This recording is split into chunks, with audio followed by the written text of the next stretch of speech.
പൊന്നൂസിൻ്റെ birthday കുട്ടി സെലിബ്രേഷനാണ് നമ്മൾ കാണുന്നത്. നമ്മൾ കുറച്ച് ചിക്കൻ വാങ്ങിച്ചിട്ടുണ്ടായിരുന്നു. അതിന് വേണ്ടിയുള്ള സാധനങ്ങളെല്ലാം എടുക്കുവാണ്. കാശ് വഴക്കായതുകൊണ്ട് എനിക്ക് ചെയ്യാൻ പറ്റില്ല. അപ്പോൾ വിഷ്ണു ചേട്ടൻ എന്നോട് പറഞ്ഞു എന്നാൽ ഞാൻ പെട്ടെന്നെല്ലാം എടുത്തു തരാമെന്ന്. അപ്പോഴത്തേക്കിനും പെട്ടെന്ന് അന്തരീക്ഷം മാറി നല്ലൊരു മഴയ്ക്കുള്ള സാധ്യതയുണ്ട്. അപ്പോഴത്തേക്കിനും ഞാനിതാക്കാം കുറച്ച് പൊങ്കാല പായസം കൊണ്ട് തന്നു ചക്കളത്തെ. അത് കഴിച്ചുകൊണ്ടിരുന്നപ്പോഴത്തേക്കിനും മഴ വീണു. മഴയെന്ന് പറഞ്ഞാൽ ഭയങ്കര മഴയായിരുന്നു. കുറച്ച് നേരത്തേക്കിനും നല്ല മഴയായിരുന്നു. പിന്നെ അച്ഛനും അമ്മയും വന്നു വീട്ടിൽ നിന്ന്. വിഷ്ണു ചേട്ടൻ പോയി കൊണ്ടുവരുമായിരുന്നു. പൊന്നൂസിനും കാശിക്കുള്ള സാധനങ്ങളാണ് അമ്മ ഈ കൊണ്ടുവരുന്നത്. പിന്നെ അച്ഛൻ അവിടെ നിന്ന് കാശി അവിടെ നിൽപ്പുണ്ടായിരുന്നു. അങ്ങനെ കാശിയോട് വർത്താനം പറയുവാണ്.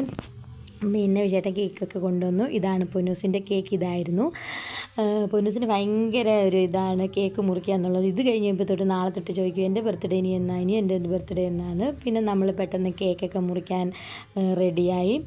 പൊന്നൂസിൻ്റെ മുഖത്തെ സന്തോഷം കണ്ടോ, ഭയങ്കര ഇഷ്ടമാണ് കേക്ക് മുറിക്കുന്നത്. പിന്നെ പൊന്നൂസിൻ്റെ കൂട്ടുകാരി ഉണ്ടായിരുന്നു തീർത്ത. ഇത്രയേ ഉള്ളായിരുന്നു വീഡിയോ. അപ്പോൾ ഈ വീഡിയോ ഇഷ്ടമായെങ്കിൽ എല്ലാവരും സപ്പോർട്ട് ചെയ്യണം. അടുത്ത വീഡിയോ ആയിട്ട് കാണാം. ബായ്.